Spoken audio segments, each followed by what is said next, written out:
Namaste. I'm Dr. Sanchita Dube. I'm a senior consultant at Apollo Hospital, Noida. I'm a gynecologist. So, as we know that this is a nutrition week going on, and today I'll be talking about polycystic ovaries, which is very, very common these days, and the role of diet and nutrition can cure or correct almost 80 to 90% of the women with polycystic ovaries. So, a brief about what polycystic ovaries are. One, it is a hormonal imbalance which leads to irregularity in the cycles. Number two, it is because of some metabolic disorders. Here comes the role of nutrition mainly. There is a lot of insulin resistance. So the woman keeps on gaining weight. So whenever we discuss any woman with polycystic ovaries, the role of nutrition and diet plays a major role. Now, when we talk about nutrition, we know that nutrition is macronutrients which we consume in major amounts and micronutrients which are required in a very minor amount in our bodies. So when we talk about macronutrients, carbohydrates, everyone knows what carbs are. Now in India, the carb-rich diet is what we follow. So carbs is okay, which is very important part of our nutrition. So here, what I would suggest a woman with the polycystic ovaries, you should consume complex carbohydrates. What are complex carbohydrates? Which are slowly digested. So when they are slowly released, the glucose release is very slow. It will not spike your glucose all of a sudden. Like you can have dalia, you can have sweet potatoes, you can have atta, wheat, I mean the routine food which you have. So this is how it works in correcting your insulin levels. Then comes the role of healthy fats. So whenever a woman is advised about the fat consumption, carbs nahi khana, fats nahi khana. So this is not what you need to understand, that fats are also healthy. We need to concentrate on omega-3 fatty acids. If you are non-vegetarian, you can have fish, you can have different kinds of salmon, fish and all. And if you're a vegetarian, you can concentrate on flax seeds and walnuts, which should be a part of your daily routine diet.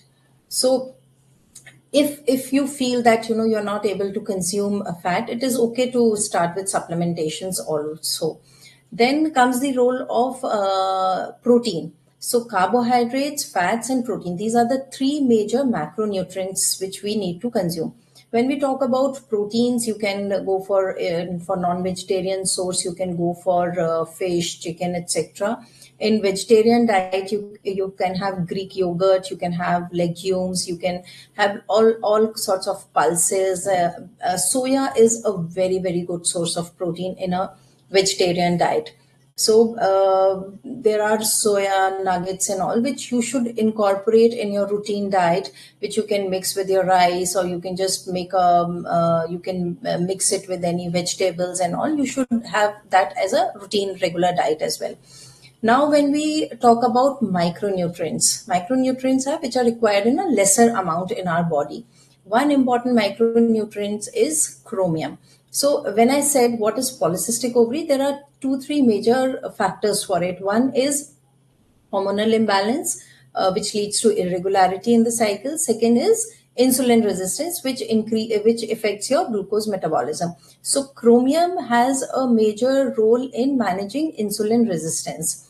And from where you can get chromium is you can get it from broccoli, you can get it from green beans, whole grains. So all these things are rich in chromium. And another important micronutrient is zinc. So when you incorporate zinc in a vegetarian source, you can get it from pumpkin seeds, from spinach. So zinc helps in regulating your menstrual cycles. So it will correct your hormones. Then there is another concern when we talk about polycystic ovaries. There is another concern, which is it leads to it involves your inflammatory process, which in turns lead to inflammatory process means there is a reaction in your body, which again leads to insulin increase in your body. Okay, so we know that our Indian food, we always put turmeric, haldi, which is a very very good anti-inflammatory. You can incorporate few berries like blueberries, strawberries, raspberries. So all these things, when you can have dried form of all these berries also. So you can have just some mixture of dry fruits, putting some berries. So that will also help you in anti-inflammatory this diet in cases of polycystic ovaries. Another important thing is a fiber. So why fiber rich diet? Because it is known that it can correct your hormonal imbalance. Plus, it will help in digesting your other whatever you have. It will just improve the bulk in your diet. So when you have a lot of fiber, it helps in hormonal imbalance. Then you can have legumes. Sometimes in polycystic ovaries, though you follow a very good diet and everything, but at times you do need a little supplementation, because everyday diet sometimes is not adequate. So it is okay to go for some supplements. You can always consult your doctor and get a good supplements to balance your diet. Then cinnamon is also a very good source. So a small piece of cinnamon you should incorporate anytime. You can just chew it, or you can just powder it and have it. Then last but not the least is the hydration. So we should never underestimate the role of fiber and hydration in our diet. If you are well hydrated, you have to obviously your skin, because in polycystic ovary a lot of women comes with the egg problem of acne and all. So if you're well hydrated, it helps in your skin also. And apart from diet, another important thing which is important in polycystic ovaries is a lifestyle.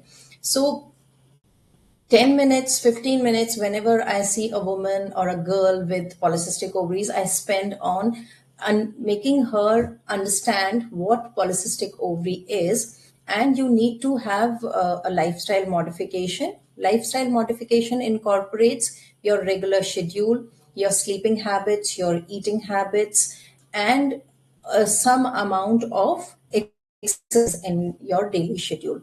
So at the end, I would again just like to emphasize that if you know, you understand your problem and you follow a good diet, which I have just said, just make a balanced diet. So here comes the role of mindful eating. You should just not pick up anything and eat anything. You should understand what is good for you. And whenever you have making a plan for your diet, you should understand that how much of a carbs you're eating, how much is a protein. So it is okay to eat out, enjoy. It is not that you have to be always calculative, but if you have taken one extra meal, then you just compensate on the next meal. And that is how you have to go about in a polycystic ovary. So polycystic ovary is a condition, it is not a disease, which can very well be corrected with some amount of understanding the pathophysiology, the understanding the reasons why it is happening. So you have to just work on your nutritional level and your diet plus the exercise.